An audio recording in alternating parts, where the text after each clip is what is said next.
But over the long run, that changes and it becomes the skill that overrides the variance. As time moves forward and you put in more volume, luck becomes irrelevant.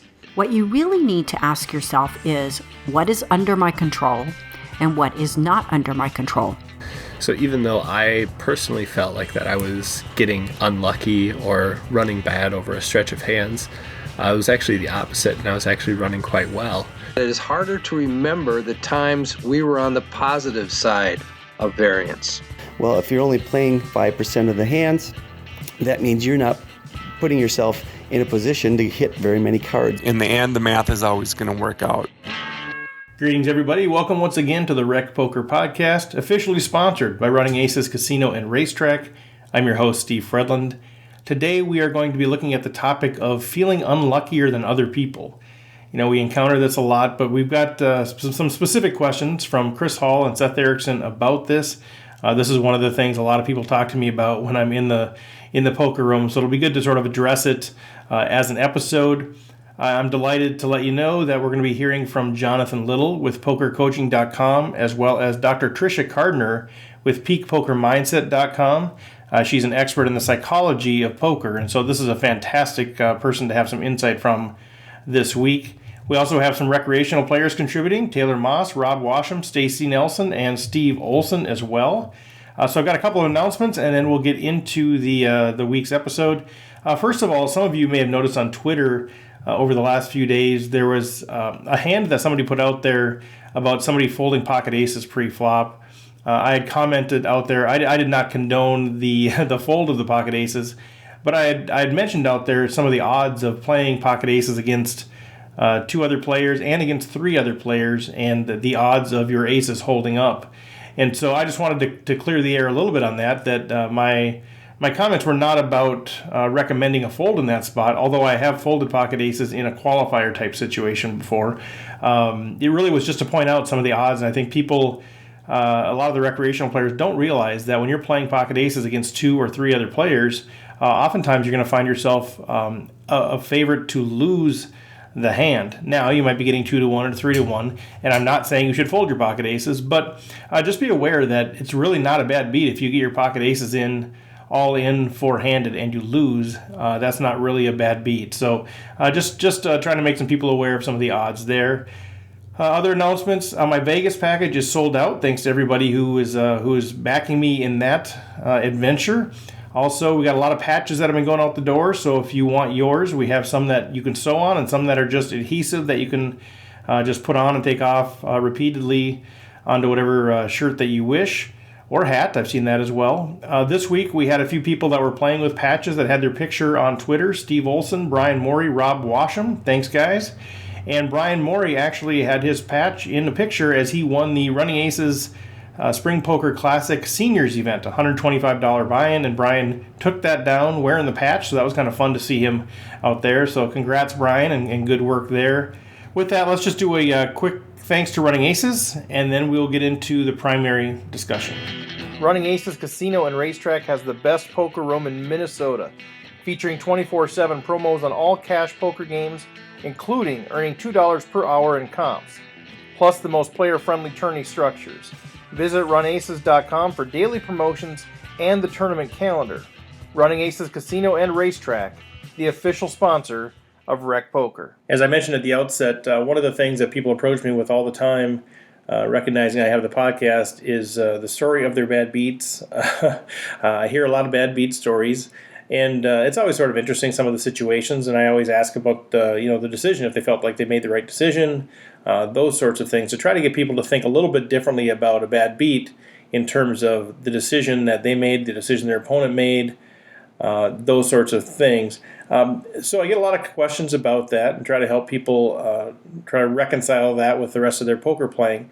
We did get a couple of specific questions around this idea of luck and some people being luckier than others from Chris Hall and Seth Erickson. So I decided to take their questions and aggregate it with some of the other feedback we get from other players and create an episode from that. So Chris's specific question was, are some people more lucky than others? It's goofy, but I'm convinced it's true. I play a lot, study, have had personal coaching, and from what I see time and time again, it's all a guy needs is to be at the right place at the right time. I ask myself at the table all the time, is this real? And Seth said, what kind of advice do you give someone who is consistently getting it in good in the biggest spots in tournaments, but somehow ends up giving chips to people who don't deserve them? And when you don't play many bigger tournaments, it can be very frustrating. Do I need to just go more prepared with more money and play recklessly like I see others doing and then just rebuy? I don't struggle early on in tournaments and can play with anyone. It's just in the middle stages I tend to run bad and can't get over the hump.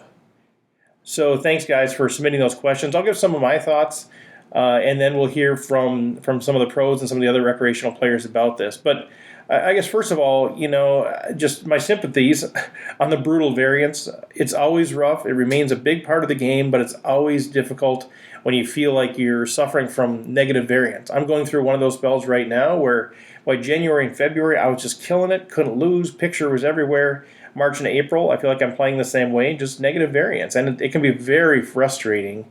I think one of the things I keep in mind is you're never as good as your last victory, you're never as bad as your last defeat. It's always sort of somewhere in the middle, but the visceral emotional response we can have is always sort of difficult. So, as I mentioned, I talked to a lot of people who feel they're more unlucky than anyone they know. And I've really yet to talk to anyone who considers themselves luckier than other people. So if some people are unlucky, other people have to be lucky by nature. We see it, but rarely do you encounter somebody who says, yeah, I'm pretty lucky relative to the general population. I think generally we all think we're more unlucky. But in general, my thoughts are a few things. First of all, as the tournament goes deeper, variance naturally increases. So there's a far less variance element early in tournaments, at least in general there is, as there is later. People are forced to play more loose and more aggressive later in tournaments as the stacks become more shallow. So you're going to get into those high variance situations way more in the middle and later stages of the tournament than you are earlier. So that could be part of this element of feeling like you're fine early because you can play disciplined. You don't have to take big risks. But as you get later, the variance is naturally going to increase. And it's just the very nature of tournament poker. And it's what makes it different than playing like cash poker, where you pretty much all have the same stacks all the time, or you're always playing deep stacked. You do get into those spots where variance will naturally increase because of the blind structure. The second thing I wanted to mention is that it's human nature to remember the bad things more than the good things. I've actually seen a psychological study that tells us that good things are like Teflon in our brains. They just kind of go away. They come in, they go away. And bad things are like Velcro. They just stick. And I completely believe this, and I completely believe it translates into poker. I played with a guy for an entire tournament, and he had his big hands hold up. He had like kings and aces and queens, and they all held up, and he built some stack. And he even had a couple of suckouts where he rivered a straight when he was behind in similar situations. So I considered him having very positive variance throughout the tournament. And then we get down to two tables, and he gets it all in with his two pair against a flush draw, and the other guy hits, and he gets busted. And this guy leaves angrily muttering how he is the most unlucky person in the world, and how every time he gets sucked out on. And in general, I would look at his whole tournament and say he was generally positively lucky. He had positive variance, but he's only remembering the negative. And as I think about how this pertains to life, I think it's something that we need to keep in mind in our lives as well. When something good happens, they say you should really just meditate on that, really allow that to sink in for 10 to 15 seconds to really internalize the good thing that happened, because they don't naturally stick. And so at the poker table, if you get that suck out yourself, if you hit that river card, if your big hand holds up, those are positive variance situations.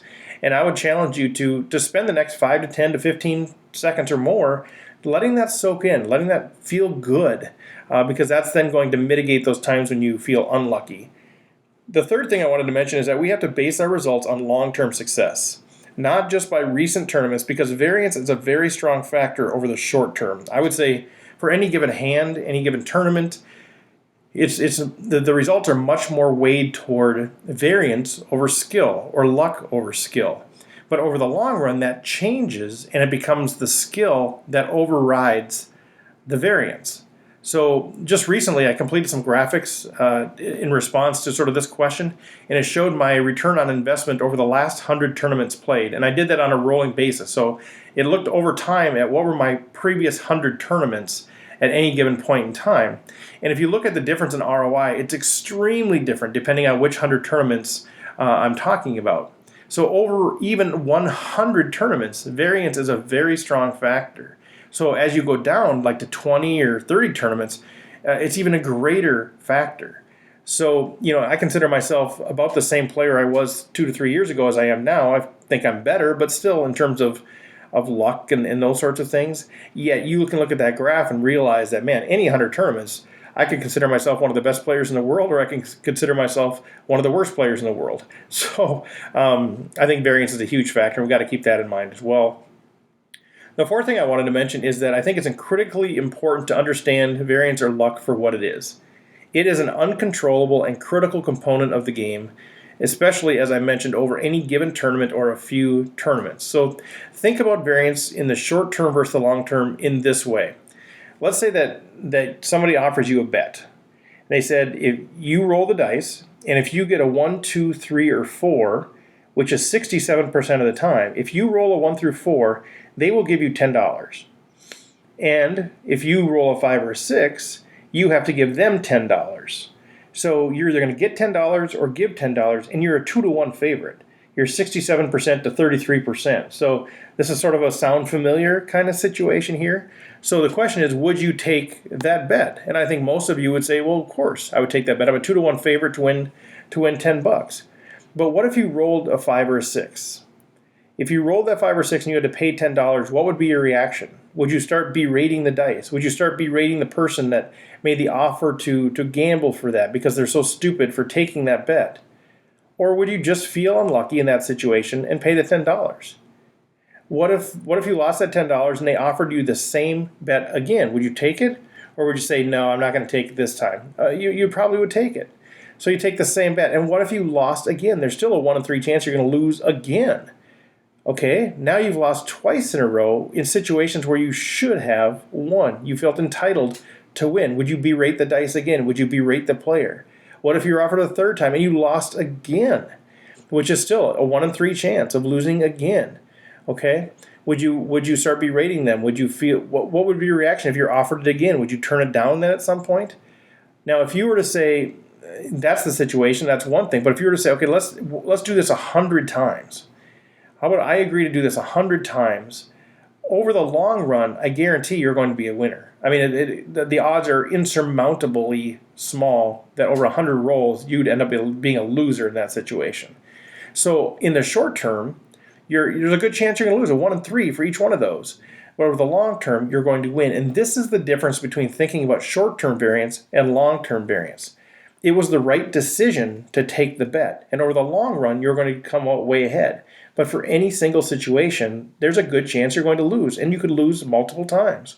And that's where run bad sort of comes in. Yeah, you run bad for a short period of time, but you're making the right decisions. And over the long run, you will win if you don't start playing suboptimally and shying away from those decisions. So I know I'm a statistician. I'm an actuary by trade. I'm a degree in math. This is what I do. And I don't buy into this idea that some people are luckier than others over the long term, at least because of their personality or something in there. But I do believe in the distribution of results. And so if over 100 rolls of that dice, there's going to be a distribution. And just by its very nature, some people will have more positive results and some will have more negative results. It has nothing to do with them as a person. It's just the nature of a distribution of potential results. Okay, so, but if we go into tournaments feeling like we're going to be unlucky, we're not going to play our optimal game. This is a game of decisions, and over the long run, whoever makes the best decisions will be the best players. This is why I'm a huge proponent of tracking all of your results so that you can look at what the data is saying. And for me, the number of insights that I've gained from doing this has actually changed my game in some pretty dramatic ways. And I've talked about some of those on the podcast.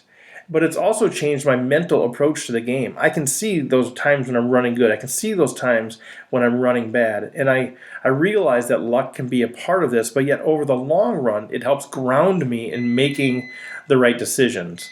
So I would challenge you to track your results. If that's something that you want done for you, I'd be willing to chat with you about that. I might be willing to help you out in some way for that, but really do that. And if you're not good at analyzing data, that's fine. Just capture it and then ask somebody to analyze it for you. There's a lot of us out here that enjoy doing that sort of thing. So finally, I do think that it's in our best interest to remove the personalization of having negative variance. It's part of the game. The personalization can lead to emotional tilt, which can lead to suboptimal play, which can result in a reduction in your return on investment. So try to remove that. If somebody makes a bad play and they call your all in with 4 or 5, over the long run, you want them to do that. And if they were to tell you ahead of time, this is what I have, what do you want me to do? You'd say, go call, because you want that. And so when they do win, that's okay. That's supposed to happen every once in a while. That's just the very nature of statistics, but you want that every single time because you're such a huge favorite. So rather than personalizing it, rather than berating them, rather than driving them away from the game, just let it be what it is. You lost that time. And I know that can be hard if you're an emotionally reactive person, but I think that getting in control of those emotions and realizing that statistics and luck and variance are all part of this game, I think that's going to help lead to your enjoyment further, especially if you are a recreational player and part of the way that you enjoy the game is relating to other people and socializing and building acquaintances and relationships and that sort of thing. I think removing that emotional piece and personalization can actually help you accomplish some of those goals in an even greater way. So I could go on for hours about this, but just a few thoughts to think about. So with that, let's turn it over to our pros, and then we'll hear from our recreational players after that. Hello, this is Jonathan Little for PokerCoaching.com, and I'm just going to go through these 2 questions line by line and try to answer these general concerns about luck and running bad. So, first, are some people more lucky than others? In the short run, yes. In the long run, no. Understand, though, that most people who play poker, especially live, will never get anywhere near the long run. They think if they play 2 tournaments per week, that is a lot of tournaments. That's 100 tournaments a year. Whereas if you look at a lot of online players, they're playing 100 tournaments every weekend. So online, those players are playing in a weekend what you're playing in a year. And they go on downswings all the time. They lose 4 or 5 or 10 weekends in a row.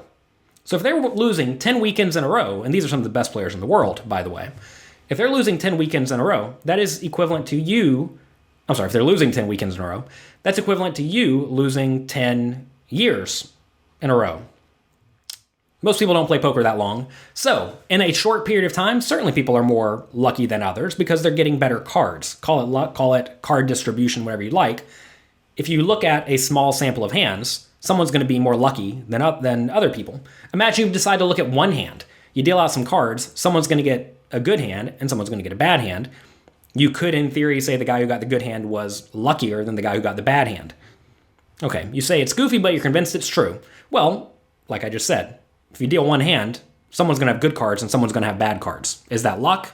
Yeah, maybe. If you deal 100 hands, someone's going to have way more good cards than one of the other players. That's just going to happen sometimes. But if you deal 100 million hands, because you actually put in a lot of volume, everyone's going to get all the same cards. So as time moves forward and you put in more volume, luck becomes irrelevant. All right, you play a lot.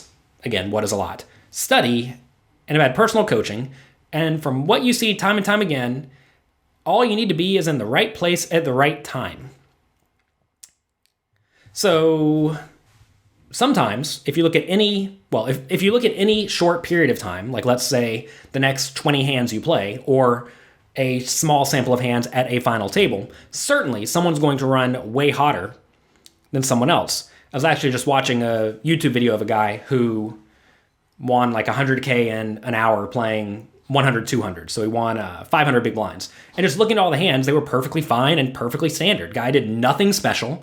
I mean, he made a few good plays to trap overly aggressive players who had deep stacks, but if he just got bad cards for that 100 hands, or if he just didn't win 1 or 2 of the flips he won over the course of those 100 hands, he wouldn't have won nearly as much money. So yeah, sometimes things are going to work out for you, and sometimes they're going to work horribly for you. You ask yourself at the table all the time, is this real? So you're probably referring to just getting bad beat here and there. You definitely do not need to be concerned with losing hands. If you get it all in with aces and lose to jacks, well, you're supposed to lose roughly 20% of the time. You're supposed to. If you don't, something's wrong. What happens to a lot of people is they go and they play poker tournaments and they play tightly. Inevitably, they blind down because they're not defending their blinds well enough and they're not stealing enough blinds. They get it in good with whatever, aces against jacks. They win, they double up. They're back to an average stack. They're thrilled. They repeat that process over and over. They blind down, they get it all in good, they double. They blind down, they get it all in good, they double. Well, eventually they blind down, they get it all in good, and they lose. You're like, oh my God, I'm so unlucky. They don't realize that they've gotten it all in multiple times. And if you get it all in with only 80% equity 7 times, well, you're very, very likely to go broke. So don't be concerned about short run variance at all because it's irrelevant. All right, next, what kind of advice do you give someone who consistently gets it in good in the biggest spots in tournaments, but somehow you end up giving your chips to people who don't deserve them? And when you don't play many bigger tournaments, it can be frustrating. Well, this is a long sentence. Okay, what kind of advice can we give to someone who consistently gets it in good in the biggest spots? Well, you're likely playing way too tight. That's the advice I can give you there. You're probably not stealing enough small pots. All right, you somehow end up giving your chips to people who don't deserve them. The word deserve, I think, has no meaning or no place in gambling games. You don't deserve anything. Stop feeling like you deserve something. You deserve nothing, and that's it. When you don't play many bigger tournaments, they can be frustrating. Okay, so you're putting yourself in a spot where you are essentially telling me that you don't put in volume. Okay, so you're saying, I don't put in volume. Therefore, when I do get it all in, I end up losing, and I'm unhappy about this. Well, clearly, if you go and you play one tournament a year and you lose, yeah, it's going to be meaningful for you. That's because you're not actually putting in volume. You are not treating poker as a professional. You are gambling. When you gamble and you lose, yeah, that's going to be frustrating. But you have to understand you're gambling. This happens to a lot of players where they play, let's say, the World Series of Poker main event, and then a bunch of other small tournaments over the course of the year. Maybe they even win $10,000 every year on average in their small tournaments, and they go to Vegas trying to get rich by winning the World Series main event. They always lose, or they usually lose, and they're like, man, I can't believe I lost in the one time where it really, really mattered. Yeah, well, they're playing way too big because they're normally playing way smaller, and they're putting all their eggs in one basket. Putting all your eggs in one basket is often a bad idea, even if you have a decent edge, as they may have in the World Series main event. All right, next question. Do you need to go more prepared with more money and play recklessly, like you see people who will just rebuy? Okay, first thing you have to realize is that whenever you're playing a re-entry tournament, whenever you go broke, it's effectively as if you're buying into a new tournament. May sound crazy because it's the same tournament. Sometimes you're even in the exact same seat, but that's the way you have to look at it. You have to ask yourself, would I buy into this tournament again, given the current structure? Quite often, early in a tournament, this is a very good deal if you have an edge, because you have an edge and you're just buying in again. The fact that you just lost is completely irrelevant. Although, sometimes you'll see tournaments will let you rebuy for a very long time, and you can rebuy in with 6 or 8 big blinds. Well, now the question is, would you buy into a tournament with 6 or 8 big blinds? Usually the answer is no, because you have no edge that will allow you to beat the rake. So you're just straight up gambling there. Sometimes you're going to do well, sometimes you're not, but you're just going to lose money on average. Really, though, I think what this is referring to is some people play really aggressively and try to build a big stack. Quite often, that is not such a bad idea in tournaments, especially because if you win, you get lots and lots of money. And if you don't win and you take 4th place instead, or 100th place, or you bust out of the money, you don't really get much.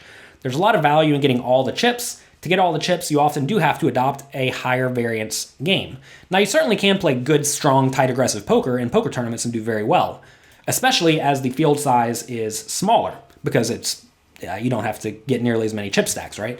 If you're playing a tournament with 20 people, it's not so hard to win. Whereas if you're playing a tournament with 20,000 people, it's nearly impossible unless you're really getting in there. So anyway, you say you don't struggle earlier on in the tournament and can play with anyone. The fact that you can play with anyone makes me think that you are either over-assessing your edge or you're just writing to try to stroke your ego, one of the two. Get ego out of the equation. This person definitely needs to go see a mindset coach in my opinion, because they are having thoughts at the table that likely lead them to make mistakes. They feel like they deserve things. They feel like their work away from the table should somehow directly influence their short-term results. And it doesn't really work like that. It does a little bit, but not significantly. Anyway, it's just that in the middle stages, you tend to run bad and can't get over the hump. Well, likely you're not accumulating chips. You're probably you're probably doing that thing I discussed earlier, where you blind down, get it in good, double up. Blind down, get it in good, double up. And whenever you're playing with a very short stack, you should play a somewhat tight strategy because you really just don't have very many options available to you. But ideally, you play a slightly more aggressive strategy. You play more pots in the early levels. You get to double up and triple up and quadruple up more in the early levels. That's going to allow you to lean on the medium and short stacks in the middle levels, and then you'll make it to the late stages of a tournament. Really, I think a lot of this does boil down to, though, a lot of people, especially in live poker, don't understand that there is a ton of variance in the game, and you are going to go on big downswings. I mean, I've had 2 World Series of Pokers with no cashes. Now, obviously, cashing doesn't even matter, which, no cashes implies no wins. And that's like 40 tournaments in a row twice. A lot of people don't play 40 tournaments in a year. And that's just normal swings. If you talk to anyone who's been in poker for even 10 years, they are going to tell you about some horrible downswing where they lost 50 or 100 buy-ins, no problem. And if you're playing a $200 buy-in tournament, well, that's $20,000, right? And if you're not comfortable with that, you have to understand that you are just gambling. So the way you get over these feelings of bad luck are to study math, get really good at poker, make sure you're playing in games where you have an edge, make sure you're playing often and frequently so you're getting in a lot of volume, and make sure you keep a good bankroll to where if you do go on a downswing, it doesn't actually affect your play. I mean, what a lot of people do is they work all week, they make $500, they go and they buy into a $500 poker tournament, they lose, and they're devastated because they equate losing that tournament to losing a whole week's worth of work, which should be devastating. And you have to get that out of your mind. You have to treat poker as a professional if you want to see professional results. If you treat it as an amateur, you're going to see amateur results. And also, stop feeling entitled. There's no space at all for entitlement in a poker player's minds. If you feel like you deserve something, very rarely will you get it in poker or in life. You get things because you work hard for them, and you put in the work at the table and away from the table to get those results. You don't get it from complaining. So anyway, that's it. This probably sounds really harsh. It is what it is. It is, though. Sometimes this is what people need to hear. Thanks. This has been Jonathan Little for PokerCoaching.com. Enjoy yourselves. Realize that we're all luckier than pretty much everyone else in the world. Hello, everyone. It's Dr. Tricia Cardner from drtriciacardner.com as well as peakpokermindset.com. And today I am going to be addressing the questions that were posed by Chris and Seth regarding luck and running bad in tournaments. And I actually happen to think that these questions have a lot in common. First of all, on Chris's question, the part I really want to focus on is where he asks himself, is this real in terms of other people getting really lucky against him? And I think that is the wrong question to be asking. What you really need to ask yourself is, what is under my control and what is not under my control? Because when we are focused on being frustrated and asking, is this real? And how did this person get so lucky against me? And things of that nature, we are really focusing on things that are not under our control. And whenever we do that, there's really nothing we can do about it. And so that exacerbates our frustration. The other thing it does is it takes away from our focus. Now, for our purposes, focus is simply the ability to put your attention where you want it, when you want to. So at any given time, you're focusing on what is most important to you. Now, of course, when you're playing poker, and especially tournament poker, you will see people do all manner of crazy things. And Seth gets into this with his question, and he in particular seems to notice very large problems with people playing in sort of a crazy, unpredictable manner and them winning even though he got his money in good. And he's particularly frustrated when he gets to the middle stages of the tournament. Now, I guess my comments on this would be, First, we have to think, okay, poker is a volume game, and particularly tournaments, and if they are of the live variety, it is even more pronounced because we're only playing one tournament at a time. We are not able to get in as much volume, and we can see all sorts of, quote, crazy things because we just don't have time for that, variance to smooth out. So we can see all sorts of improbable, unusual things. Now, again, when we are in a tournament, the middle stages of the tournament are the most difficult because we tend to be at very awkward stack depths. So, you've got 30 or 40 bigs, and then it limits even the number of tools you can have in your arsenal. Now, this is going to show up when we are forced to get it all in. And the more times we have to get it all in, the more likely it is that we are going to run bad and we are going to lose. So again, I don't think the question we should be asking ourselves is, should I just play crazy and, have a bigger bankroll so I can rebuy more often? I think the question that we need to be asking is, how can I approach the tournament such that I either win or I learn? I think that is the real secret, is you want to go in with the idea that you're going to play the best poker that you can play. And for a lot of people, that 30 to 40 big blind, or maybe even 30 to 50 in the middle stages of the tournament is where it starts getting really tricky. So I think you want to go ahead and improve your skills as much as you possibly can in those stages to give yourself the best shot at continuing on and making the final table. And B, you need to be always focused on what is under my control and what can I do at this moment in order to give myself the best possible chance of doing well at the tournament. And if and when I happen to bust, I'm not going to get down on myself and berate myself and treat myself poorly. Instead, I'm going to look at what did I do well and what can I learn from this, or what areas do I need to work on such that I can make the plan and go forward. Now, yes, I know it's very frustrating when you play tournaments and you feel like you're better than the competition and yet you bust out. It's extremely frustrating and nobody enjoys that. But if you put your mindset into the right space, I think you can have a lot more fun with poker.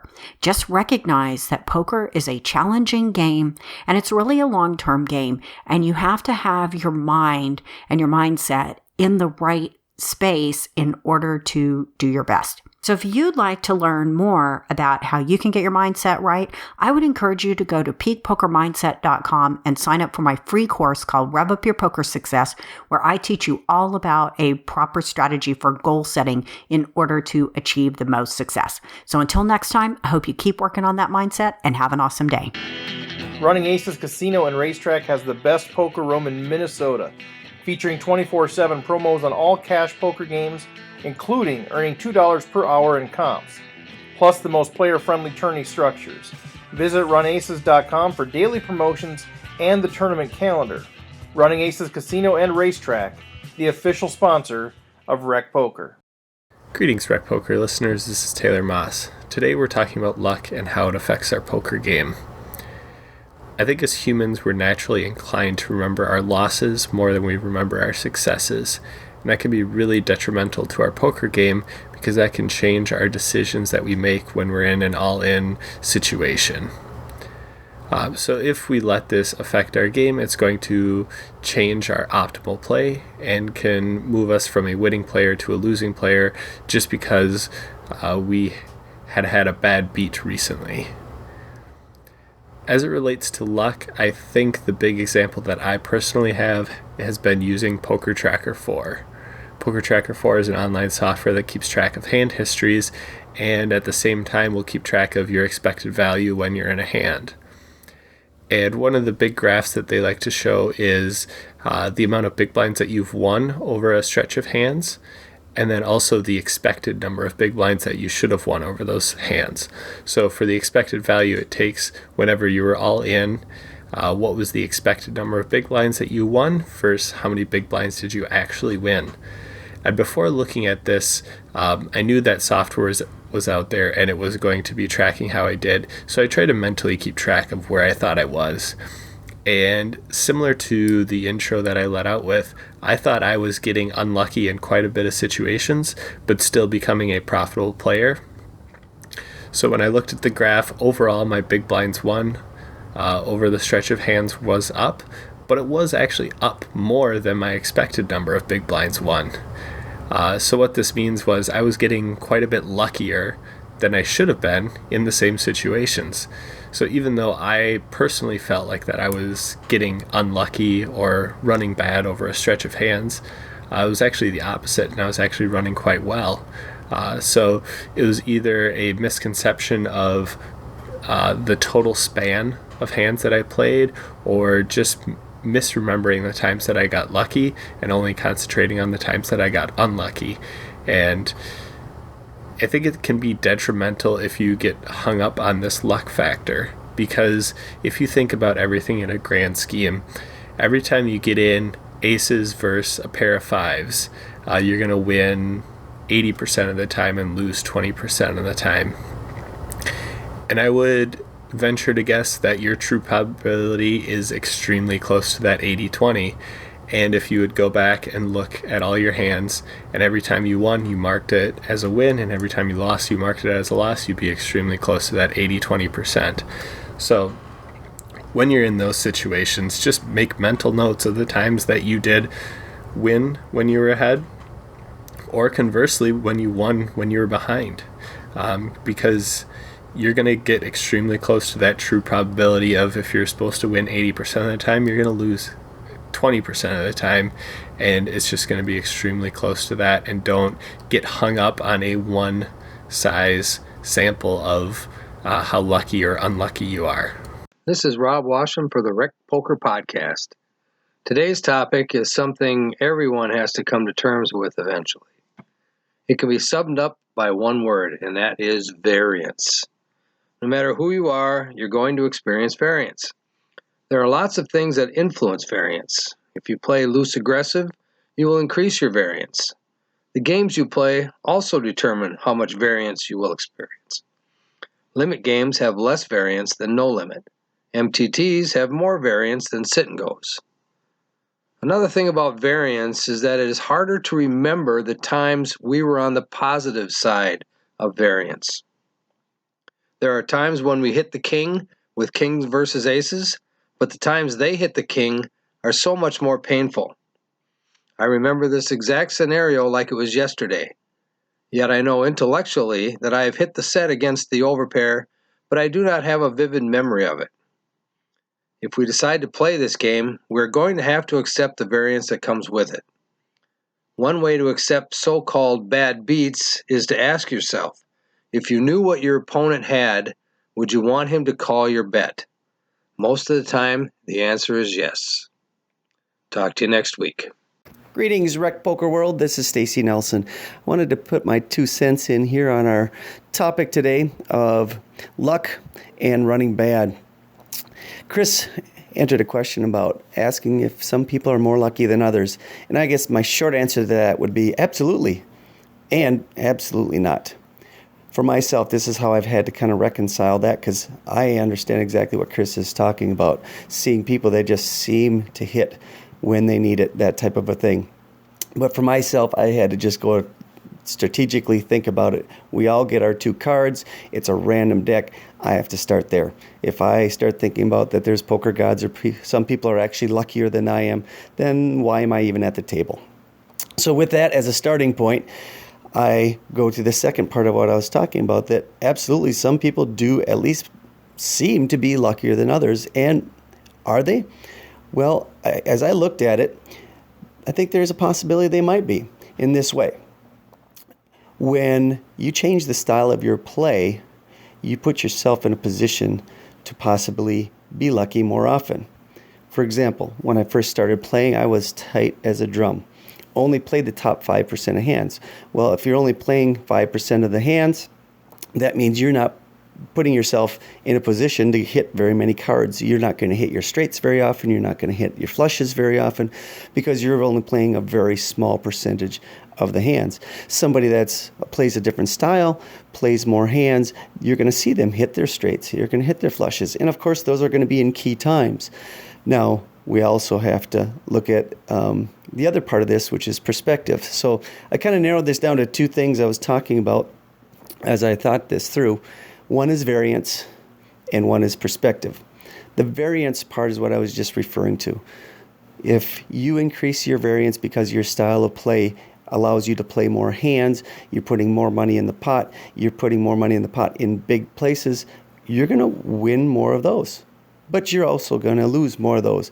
And that's where it comes down to perspective.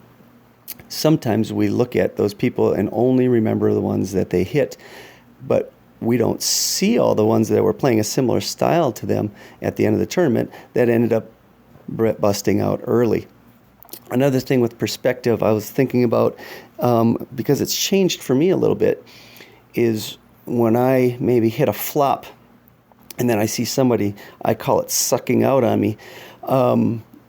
I always thought that I was unlucky there and they were the lucky ones. But as I really crunched the numbers and talked to other rec poker players about this, why people even chase the flushes and the straights and those types of hands, because when they hit, they ended up getting paid off really well, and they actually hit more often than I gave them credit for. Like my perspective early on was, if I'm an 80% favorite, in my head, I should win every time. But the truth is, if I'm an 80% favorite, which isn't really very often in very many hands, that's a really strong favorite, I'm still going to lose 1 out of 5 of those. So if I put myself at risk in even being 80% favorite 5 times, I'm going to lose one of those.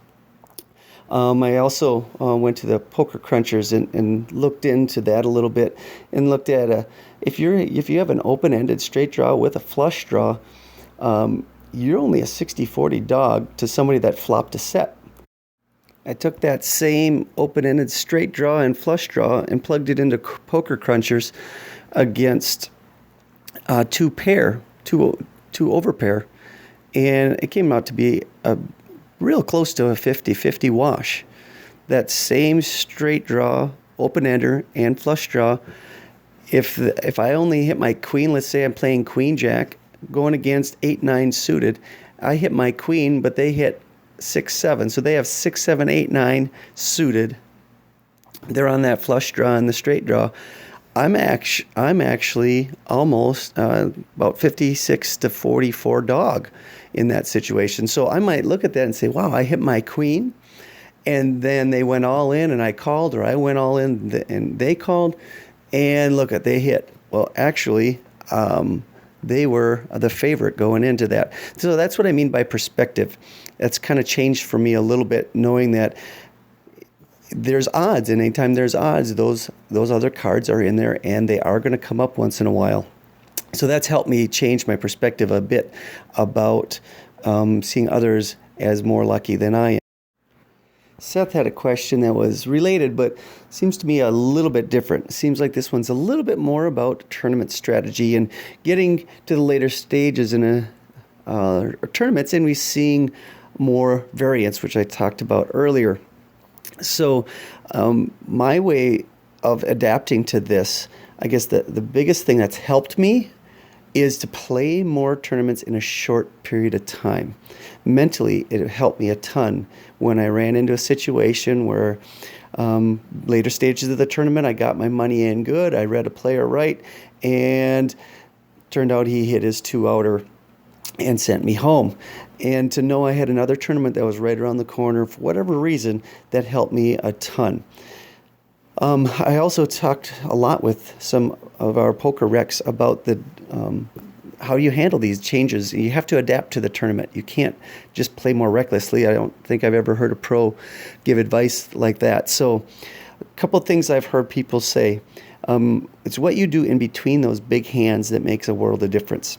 Because you're going to get it in once in a while with the variance we have in our shorter tournaments. You're going to have to go and push it all in. But what do you do in between times? If you can find ways to steal blinds or build your stack slowly, if you can find holes in other people's games to put the pressure on them in between times and make them fold to you, where you're slowly building, getting a few 5, 6, 7 blinds here and there. and build it up so when you do push in, you're not the one at risk. Then you can sometimes afford that negative variance, and then when positive variance comes around, and it will, then that's what actually will push you into the money. So that's my 2 cents. I can't wait to hear what other people have to say on these topics. Thanks. Over and out. Hey gang, it's Steve-O here. This week's topic in the Rec Poker podcast is, luck. Is there luck in poker? Are certain players lucky? The short answer is, you can't beat the math. Certain players aren't going to be, luckier than whatever the variance is over the long term. If you don't believe me, just take, next time you're inside the Aria or the Bellagio, take a look around. There's not one bet you can make in a casino that's going to ever be in your favor. That's how they build those things. On the other hand, do the casinos expect you to get lucky now and then? Absolutely, they do. They know you're going to get lucky now and then. In fact, they're counting on you to get lucky now and then, because if nobody ever got lucky inside of a casino, they couldn't exist, because nobody would ever go. So, let's, extrapolate that out to to poker. Let's look at the classic example, right? You get to the end of a tournament, a lot of the hands are coming down to flips. And it seems like invariably, sooner or later, Queen's going to flip against Ace-King. In this example, Ace-King is going to be off-suited. Someone's always going to pipe up and says, oh, it's a classic race, it's 50-50. Technically, it's not 50-50. The Queens are 58 to 42% favored in this example when the Ace-King is off-suit. The Ace-King can only make a straight go in one direction. You've got 2 blockers on it. A little tougher to make a flush. Anyway, even in the Ace-King's a dog in this situation, and if you've got the Queens, you certainly expect and want them to hold up. With the blinds and the antes in, generally speaking, the Ace-King is always, getting proper odds to make that call. Now, let's say you played 100 tournaments in a row, and you did that same flip every day. And let's say the first, even though it would be an extreme example, if the first 58 times you had the Queens and you won 58 times in a row, believe me, you'd be on top of the world. You'd be making a lot of money. You'd feel invincible. The other extreme example, of course, is you could lose 42 times in a row. You'd think you're the unluckiest person on earth. How could this happen? It's just the way it is.